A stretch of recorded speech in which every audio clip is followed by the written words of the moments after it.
ভালো ভালো কাজের উপর বিশ্বনবী যুবকদেরকে একত্রিত করলেন যে মক্কা শহরে কোনো টেন্ডারবাজি চলবে না, কোনো চাঁদাবাজি চলবে না, দুর্বলের উপর সবলের অত্যাচার চলবে না, জালিমের জুলুম চলবে না, হত্যা চলবে না, ধর্ষণ চলবে না, রাহাজানি চলবে না।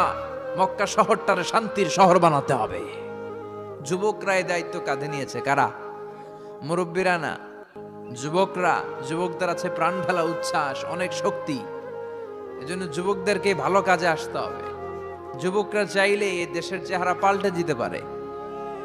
এদেশে যুবক ভোটার আছে কয়জন জানেন? নতুন করে যুবক ভোটার হয়েছে 2 কোটি। কয় কোটি? 2 কোটি না? Can you imagine that?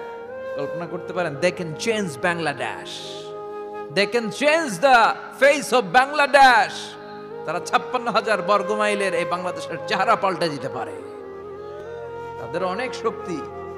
এই জন্য যুবকদের এই শক্তি কাজে লাগাতে হবে। ফেন্সিডিল, গাঁজা, ইয়াবা, হিন্দি সিনেমা এগুলোর পিছনে দৌড়ানো যাবে, পর্নোগ্রাফির পিছনে ছোটা যাবে। যুবক বয়সে ভয় করতে হবে কারে? চিল্লায় বলেন কাকে? আল্লাহ আমার যুবক ভাইদেরকে তুমি তৌফিক দাও। বিশ্বনবী এই হালাফুল ফুদুল তিনি গঠন করলেন মক্কাতুল মুকাররমাতে। পুরো মক্কা শহরটা শান্তির শহর হয়ে গেল। সুবহানাল্লাহ।